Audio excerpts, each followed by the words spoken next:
And welcome inside the Backstage Pass. It is a Friday, January the 13th, and definitely headed into the weekend for a little Martin Luther King holiday coming up on Monday. So, the people that have that holiday, including myself, happy MLK Day coming up on Monday of this week. Thanks to our friends over at Bangtail Whiskey, bangtail.com, and of course, easyliquor.com. You can get the bottle sent directly to your door with a little online shopping there as of today, and also Total Wine in Nashville. You can find that bottle now in store if you like to shop in person too. Also, thanks to our friends at honkytonktexas.us, full lineup and full concert series there coming up here in Silsbee, Texas. Great to be Friday too, which is a 3-day weekend for me. It's been busy. Of course, the music business never stops. And a cool thing is, got a little special treat for you today as a lady who's been around a long time in the music industry with a great voice, a great overall talent, and she's great to talk to. We're just chatting before the show a little bit. Chevy Smith joins us here on the show. Chevy, how you doing? I'm doing great. It's Friday the 13th. Yes, it is. But everything's going beautifully. So, I have no complaints. Yeah, Texas degree weather right now is 63 degrees down here with sunny skies, which is nice. And I texted a friend of mine up there a minute ago in Minnesota in the music industry. He said 17 degrees. I said, just keep it up there. Don't send any more right? Arctic air down here. We don't need any more colder weather. Hey, let's get to know you at the top. Like I said, you've done a little bit of everything in the music industry. You guys have a really cool project, which is going to be a mobile app raffle game called the Ultimate Playlist. We'll get to that here in a little bit that you guys developed with the Arizona Lottery too with that. Yourself and your partner in it, Khalid Jones, as well. Let's talk about just your background and your contributions. You signed a publishing deal very early on in the music industry to be a songwriter. Tell us about that and tell us a little bit about your background. Yeah, well, I'm from Kansas originally. So I grew up on a ranch on a wheat farm in the middle of the state. And didn't have access to a lot of co-writers or, it was an era before the internet. So there wasn't a lot of like connectivity to the outside industry. But I played piano, played guitar, and really just, loved writing songs. And so I had 2 clock radios that I would dub back and forth. I didn't even have like a 4-track or an 8-track and would make kind of these prehistoric versions of my records, and was just kind of like learning how to produce just by, literally overdubbing. And some of that stuff reached a really great producer in New York who ended up kind of coming out to Kansas and seeing what I was up to. And I ended up doing some recording sessions in New York. My first kind of proper recording sessions were at the Philip Glass Studios in New York. And I was, 15, 16 years old. And it was very exciting. And it was, I was really fortunate that it was with some really profoundly wonderful and full of integrity type of people, people who really were looking out for my best interests, which isn't always the case in this business. Mm-hmm. And who also were really, strident about teaching me the ways that you produce things and the ways that you kind of, can be the captain of your own ship on these things. So definitely was kind of doing DIY versions of this or indie versions with very, very talented people. So that led to a publishing deal here in Nashville with a company called Froelich Palmer that had recently been started by this woman, Celia Froelich, who was the former head of EMI, and the head of creative there, who was Robin Palmer. And they had this wonderfully boutique little publishing company where, I arrived as a 17-year-old, and they really just gave me a lot of latitude and a lot of time and budget to be in the studio and write and figure out kind of who I was. And I made a lot of music that did not make them a lot of money, but it definitely, was the best education. It was definitely a master's degree as far as working with great musicians here and great writers and kind of just, being submerged in it day in and day out and really learning that way.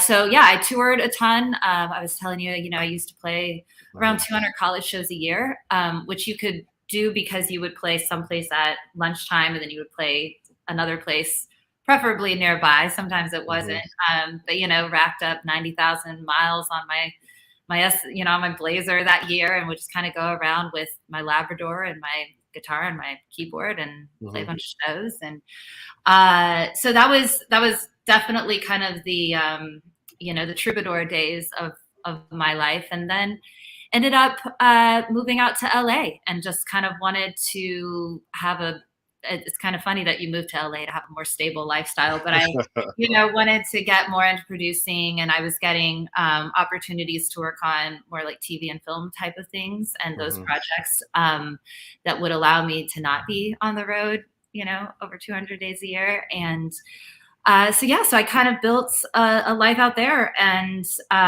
started working with younger artists and working kind of in artist development.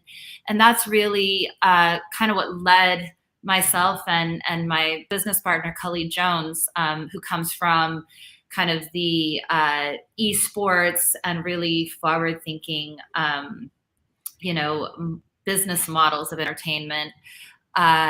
We started thinking of alternative ways to break artists and kind of sensing that with the rise of, DSP and streaming services, it got to be where there are so many songs coming out every day. And that's very different than it was when I was a pup and touring around. There was kind of this barrier to entry that naturally meant that there weren't that many, legitimate professional projects coming out.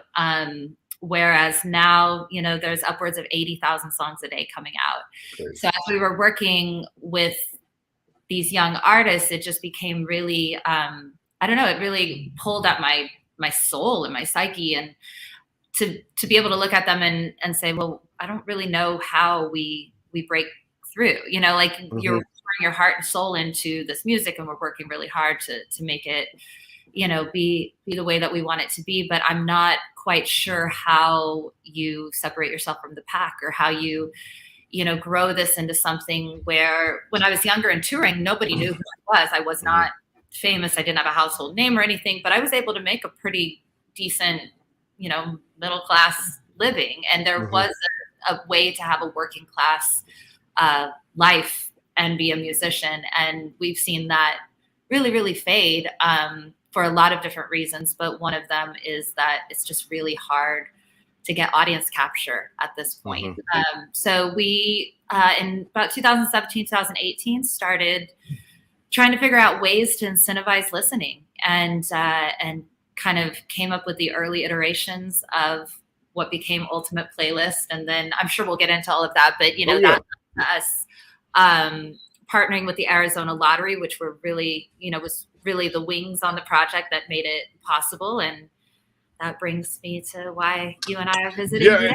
Which is really cool, because you love it as much as I do, and you've been around it a long time. And the I guess, kind of next up, I was going to go there before I really hit on the Ultimate Playlist, but the industry's changed so much. And even when I was in it before as a radio personality, and you'd get discs and CDs coming in the mail with the little flyer, the little one-page thing, and you try to play as much as you could on there. And then, of course, the change to podcasts such as this, and radio, I don't say dying out, but local radio took that kind of swan dive. And then you had Sirius XM and Westwood One and all these different syndication type of shows come in now that are, helping artists too, no doubt, to get stuff out there. But it's in a commercial free radio. So I guess when you first got into it compared to now, how it's changed, man, the industry, you mentioned 80,000 songs a day. It's just crazy how many artists are still doing it and trying to better their career and better themselves. But so many different platforms now today in 2023 compared to when I first started radio back in 1998.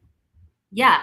I mean, I think there's obviously, pluses and minuses to each. And I think overall we're in a much more, an artist has a lot more sovereignty over how they would like to conduct their career. And the gatekeepers aren't kind of as laid out as maybe they were when it was an all FM radio, gate being kept. But I do think just the sheer numbers, I think a lot of other things is, there's podcasts weren't a thing. You're like, when you're an artist, you're not just competing against other artists. You're competing against video games. You're competing against Netflix and streaming. You're competing against podcasts. You're competing against any number of things that are going to take up those hours of attention for a listener. And so I think it's just become a different ballgame altogether. And I also think as an artist, you're being expected to really make yourself into a easily digestible product as soon as possible.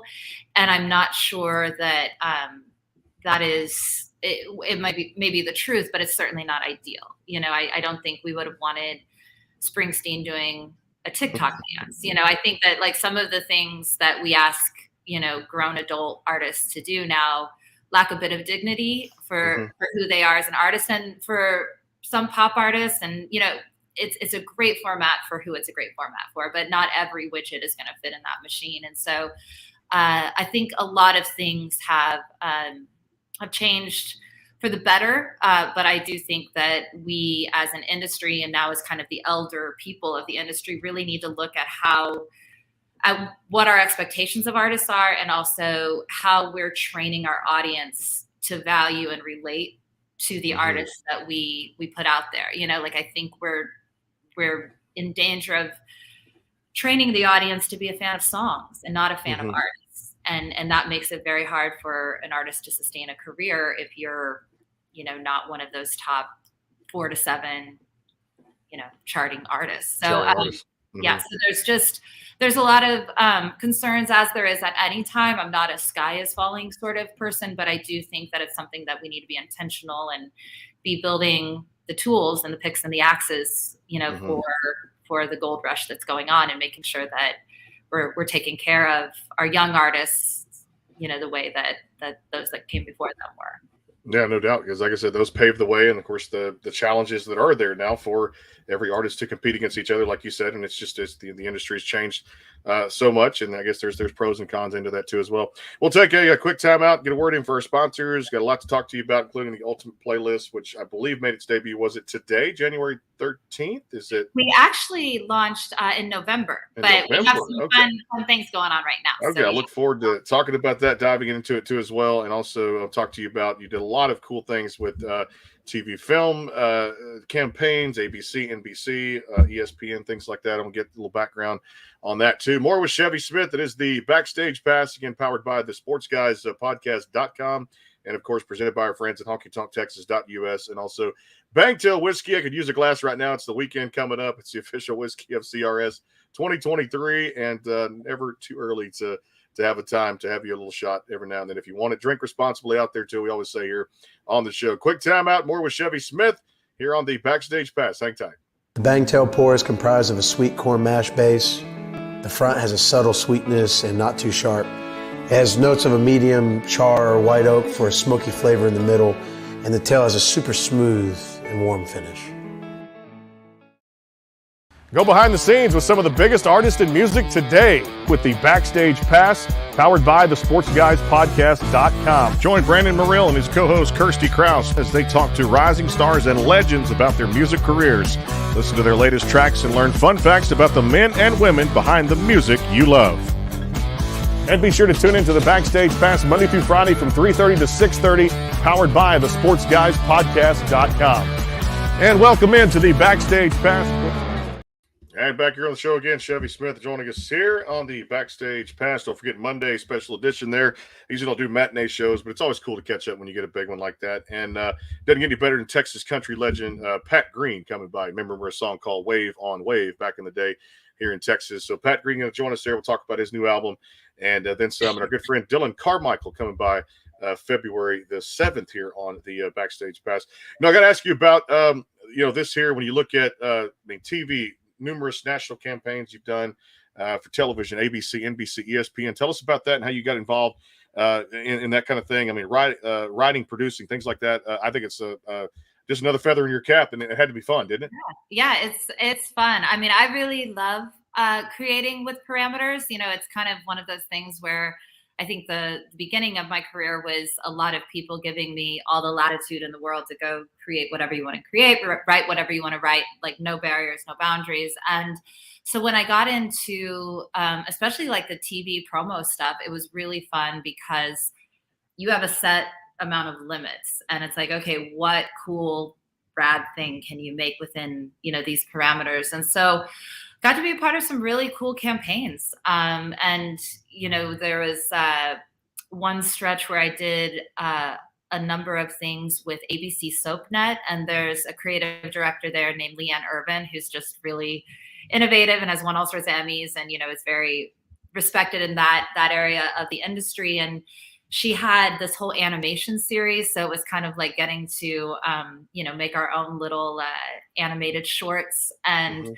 so it just has been a wonderful, like, I love working with creative directors who almost come to you with the visuals ahead of time, and you have to create kind of to tape and to those cuts. And it was great training. You got to work fast. You got to have it be smart and sharp, but also not be out clevering anyone. It needs to be straightforward and be very gettable. And so I think in terms of just another muscle that you want to develop if you're interested in a career in production or in the creative side of this. It was super fun, and it's kind of with all of the stuff that I produce, I usually end up playing all the instruments anyway, just because I'm the only one kind of here. And so it was, another one of those kind of, that time there was a lot where I would sing all the background vocals, and I would just kind of be a little elf in my little workshop, just making stuff all day. And you're like, I can't believe that, like, I'm getting away with this, but I am, and so it's always kind of been my, any way I can figure out to just, like I said, be a little elf, like in a shop kind of by myself, just making stuff all the time. Like that's tends to be kind of the path I always find, I like how you took that. No doubt. I love that. Just and some people can do stuff like that. Try to be creative every day and just find that little time just to kind of think of an idea and come up with it, get some opinions on it. But also, I just love the art side of it. Like you said, the creative side is a beautiful thing out there, and it takes a special person to be able to do something like that too, no doubt. So the Ultimate Playlist app. I love this because I haven't dived in enough of it yet, but I'm going to this weekend. I've got some time off to kind of play with it, which is cool. Win some money too, like that's which is good. Yes, it's incentivized. Yes, winning money, the Arizona Lottery, and of course, it's a really cool thing. Free listening experience, nationally promoting 40 new tracks daily, winning some money. You guys have really made this thing very engaging to people out there. Tell us all about this, because I think this is one of the coolest things that has crossed my desk in a long time here on the show. Well, I'm so happy to hear that. So, well, I'll just kind of give the rundown of what the app is. So it's a mobile app. It's both Android and iOS. So it includes everybody. You download the app for free at the App Store or the Google Play Store, and you sign up with an account. You got to be over 18 years old is really the only, barrier to entry that there is. It costs nothing to play, 100% free to play. So what happens is you are delivered a playlist each day, and everybody's playlist includes the same 40 songs. However, they are delivered in a different order for everybody. So what is song 1 for me might be song 27 for you. And what that really helps us do is give every song a fair shake. It means that the Drake song doesn't always get the #1 slot, doesn't always get the most listens. So it's really trying to democratize that listening experience for the listener and also for the artists who have songs appearing on it. When you listen to a song, you get 1 ticket to our daily cash drawing if you listen to 30 seconds. You get another ticket if you listen to 60 seconds. If you complete the entire song, you get 3 more tickets. If you rate the song, you get 1 ticket. And if you add the song to your Apple Music playlist via a plus sign that's right there on the app, you get 2 more tickets. So you can get a total of 8 tickets per song. Every time you listen to 3 songs without skipping, you get an additional ticket. So on that 3rd song, you'll get 9 tickets. So you can earn up to 333 daily cash drawing tickets every day to this drawing, which is a guaranteed cash drawing, $2,000 a day, given in increments of $50 to $500. So we have 18 winners walking away with at least $50, sometimes $500 each day. And that is pretty hassle-free too, because when you win, you just get an email with an e-gift card. So there's not you don't have to go into a gas station. You don't have to do anything. It just comes straight to you. Thanks for listening. Thanks for being a part of our game. Go spend it on Amazon, whatever it is. It was really fun over Christmas because we had a number of winners who they were like, oh my goodness, this is going to be a different Christmas for my kids because of this, and it really, was that human touch that you really want. We also have another game within it called the Ultimate Payout. And within that, you win if you listen to half of the playlist, so 20 out of 40 songs, at least 30 seconds of 20 out of 40 songs, you get 1 entry. And then if you listen to at least 30 seconds of all 40 songs, you get 2 more entries. And that's a Powerball style where you get to choose your numbers. And there isn't a guaranteed winner every day. But if you are the winner, you win. Right now, the jackpot's at $25,000. So it starts at 20. It goes up by 5,000 each month that it isn't won. So we kind of have the big money game, and then we have our guaranteed winners game as well. So essentially, we're just putting the negotiation right out front. We're saying your time is worth something, your attention and your opinion and your curation is worth something. So we're going to reward you for that. And it's no different than kind of what is done throughout society right now of leveraging your attention for, some compensation. We're just being very upfront about it, that we will give you the chance to win money if you give us your ears. And for the artists, it's great because they're getting their songs in front of real human beings. These aren't some bots on a Spotify bot farm in, northern Netherlands. This is a really, human-based chance. And as you were talking about your artists, these are people who could buy hard tickets to, an actual show and walk in and say, I heard this song here. I want to go see this artist. And so just from the, our standpoint, the lottery standpoint, we're really champions of that middle class, working class artist. And the lottery has been absolutely outstanding in their steadfast kind of dedication to creating something that's going to create opportunities for both their winners, but also for the artists. Anything with money, we're right in front of us here. So a little incentive to listen to something, have a good time, and enjoy it. Download it now. Ultimate Playlist, Android, iPhone. I put it on mine. I can't wait to play around more with it. And I've got a long road trip tonight, so my wife loves a little bit of everything. I'm a country boy too, love country music. I'm sure there's a lot of that on there too. But if it's Drake or whatever, I'm gonna let it play just because I have a 5-hour drive out of town. So I'll probably rack up. You may as well win some money, Win some money. I got to. And actually, it's been really interesting because different people in my life are diehard country fans, but this is a playlist that is like AM radio from days of old, right? So we have a curation team that we really create the playlist with a lot of thought. So we have underground artists, emerging artists, established, and legacy. And then within that, we have hip hop, country, alternative, pop, and there's classic in there as well. So we have a mix of everything. And I think one of the biggest delights has been the emails that we're getting from people being like, I never in a million years thought I would like this hip hop song, or I never in a million years thought that I would like this country song. And I think that as a society, we're so used to, whether it's our Facebook news, whether it's our Twitter, or whether it's our Spotify, the algorithms are programmed to serve us more of what we already like, what we know we already like. And so I think we're so not used to getting served something that may be out of our wheelhouse. And I don't know about you, but even if I'm not an expert on something, I love being asked my opinion. I love being asked, nobody says oh, wow, you don't know much. We were talking about football.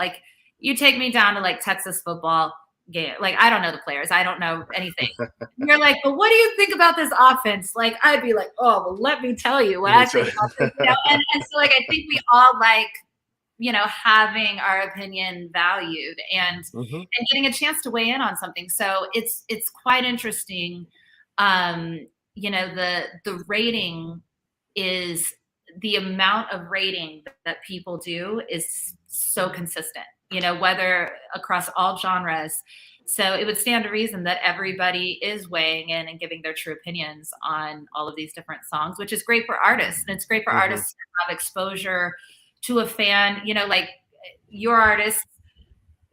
They're definitely going to be heard by fans who have already declared themselves Texas, red dirt country Mm-hmm. fans. Yeah. But I bet they would like exposure in front of an urban audience. Why not? Absolutely. Yeah. They might gain fans so I just think that that's something that's quite a point of difference that you're not Mm-hmm. really going to find on other platforms. So it's something that we're very excited about as well. Yeah, I got a few for you to add on there too, and just kind of put them in front of more people and expect, like I said, get them out there. Exposure is everything too, no doubt about it. I know you've also done some cool things, and I think this is always awesome too when it comes down to it. The board co-president was it for the Afghan Women's Writing Project? Is that correct too? And then also, I read somewhere too, because we do our homework on the show, making sure I'm correct there too. Member of the Alliance of Women Film Composers. Did I get that all correct? Okay, tell me about. Yes. Well, we try to do homework. That's just part of what we do here on the show. So why we separate ourselves from everybody else out here too. So just like the ultimate playlist, there you go. But talk about just those projects and how, again, giving back, getting on a board, co-president for writing projects, and just again trying to give back to artists and kind of dive deep into that for me a little bit. Well, I mean, I think that definitely is the common thing personally, is that I always end up kind of working on behalf of getting people heard. And so when I was an artist back in the day, I did several USO tours to Afghanistan and Iraq, and really fell in love with Afghanistan. Like I felt it in my soul when I was there, and really became kind of on fire about figuring out how I could be involved with the culture there, and especially with the women of that culture, because kind of a way those two fit together. There are very, very few female producers in the industry, and it's something that I don't really, get off on talking about too much, because it's an audio format, and quite honestly, it shouldn't matter whether I'm a female or a male or what, what that is. It's whether, my work is good enough. But within that, as hard as we may think it is to be a female producer here, like in Afghanistan, to try to be a writer there is a level of resilience and a level of belief in oneself that you cannot even fathom. So being around that was so enlivening for me, because it made any battle or, thing that I was going through here, it really put it in perspective of like, no, like you go hard with the opportunities that you're given in our country, because it is so difficult over there. We actually had to cease the operations in country back in 2018 on that, because it has become so dangerous. And I don't know if you've been paying attention, since we pulled out of Afghanistan, the situation has really worsened. So to the degree that people pray or send thoughts, like it's a really dire situation right now, and it's heartbreaking. It's about as bad as it's been since 1999 2000 era. They just made it to where women can't even work in NGOs there anymore, and so I have a lot of colleagues who have been affected by that. And so it's definitely one of those things that not everything ties up with a bow or works out well, but we will continue trying to find ways to give a voice to those who are really being oppressed and suppressed right now.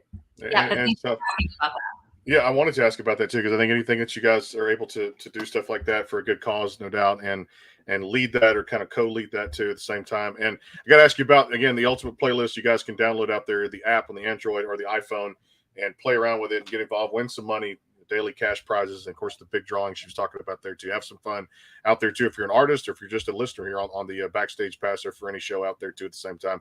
I gotta have a little fun here with you and do a little rapid fire because I love doing this and it's always fun to do, especially with Christmas having just passed now over the past couple of weeks too. So the Christmas traditions in the Smith household. What is fun? Did you get to spend time with the family? I mean, Christmas traditions, whether you eat something or watch something.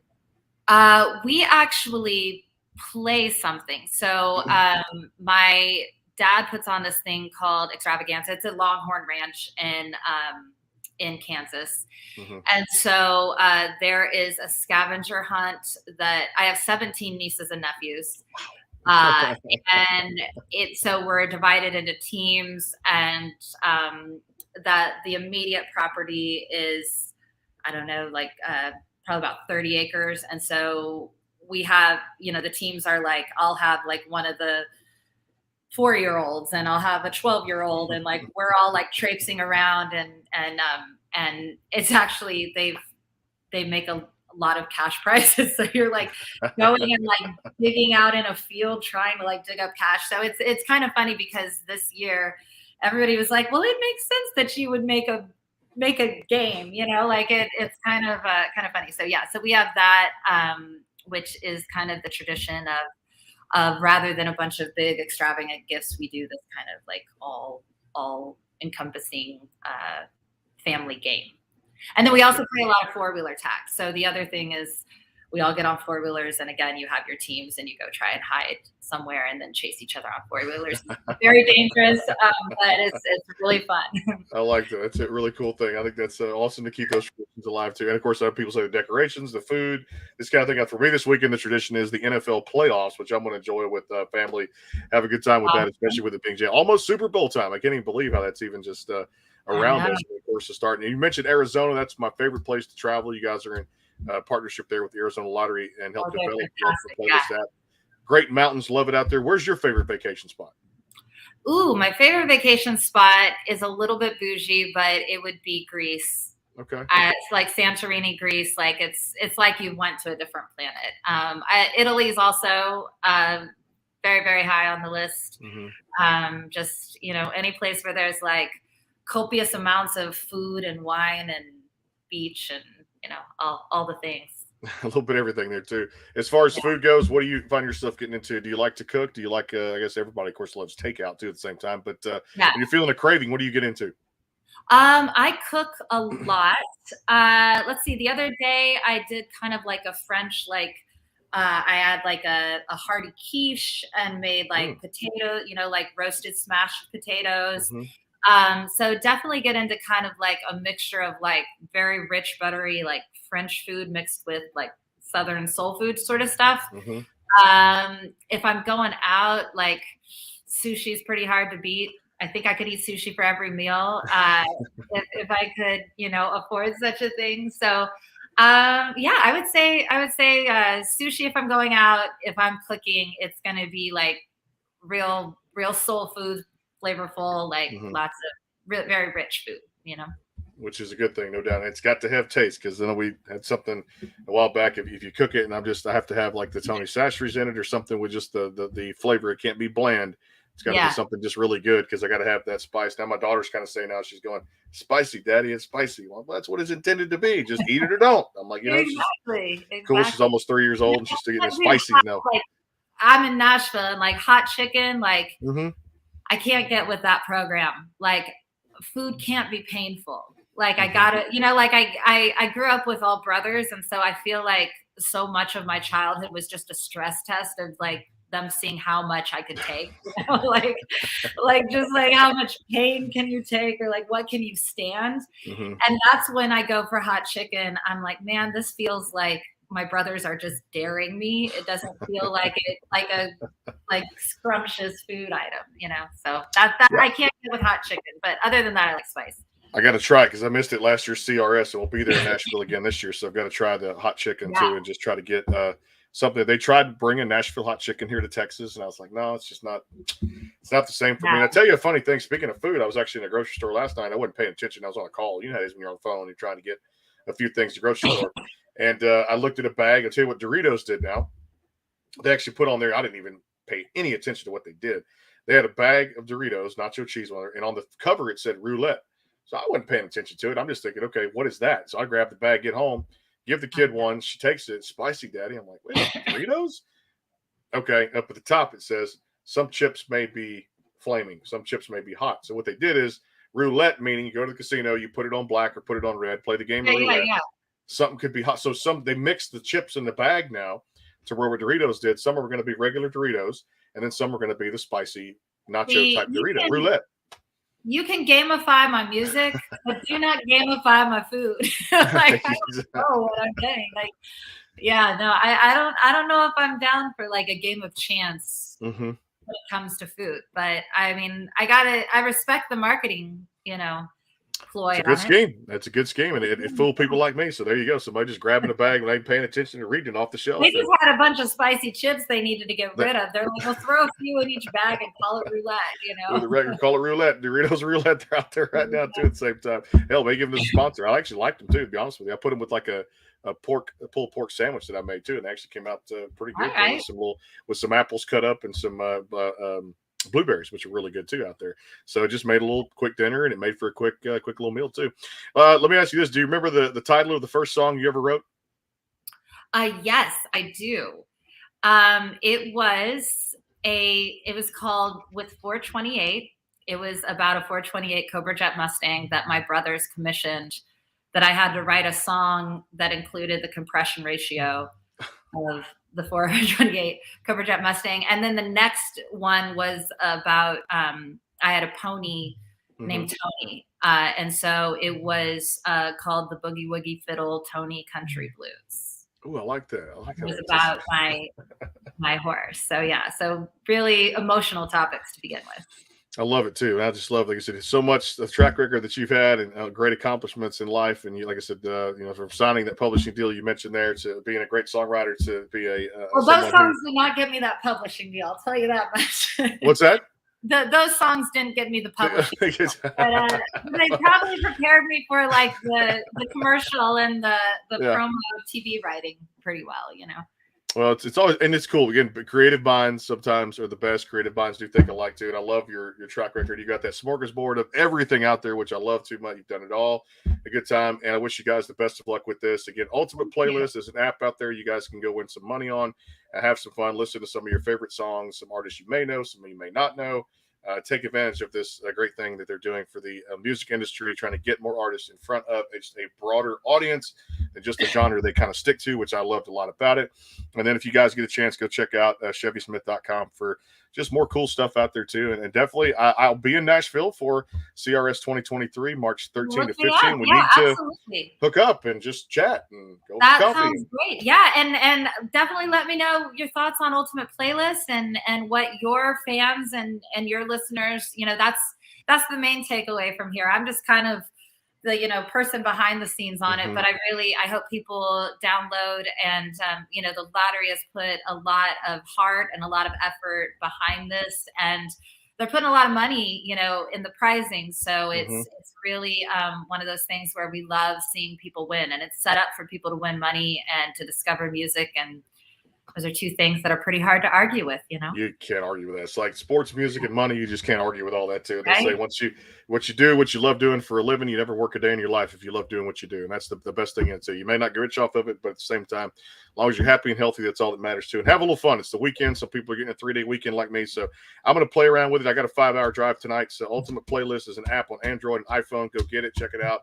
Take advantage of all the cool stuff it offers on there. Win some money. Listeners, email me and I'll get it over to Chevy and what you guys think about it. The song's being played. We'll add some artists to it that we've talked about here on the show. We talked about behind the scenes a little bit too. So check it out. And also, guys, you visit to ChevySmith.com just for more information. Have a little fun on that too as well. Hey, I appreciate the time. Congrats on all the success. Happy New Year. And looking forward to just chatting with you in Nashville. We get up there for the CRS 2023. Definitely look me up. I look forward to it as well. And thank you so much for your time and to your audience for giving Ultimate Playlist a look. We appreciate it. We're going to definitely check it out. Don't forget Monday, matinee show, MLK Day. Happy MLK Day to everybody out there. And definitely Pat Green will come on, talk about his new album and all the cool stuff he's got going on for 2023. Dylan Carmichael, Stephanie Quayle, Just a few shows coming up over the next few weeks. And special surprise in February, there's been a sighting out there that I caught. And he's an international icon. I'm going to leave it at that, coming on the Backstage Pass here in February. He's actually on tour in Australia now. If you want to go look that up, you'll actually figure out who's coming on the show here too. International icon rapper. I'm not going to reveal the name. I'll tell Chevy behind the scenes who it is. But definitely, if you guys, leave you in suspense here on the Backstage Pass presented by our friends over at Bangtail Whiskey and Honky Tonk Texas. We'll see you Monday morning for a matinee with Pat Green here on the Backstage Pass. Until then, have a fantastic weekend. We'll see you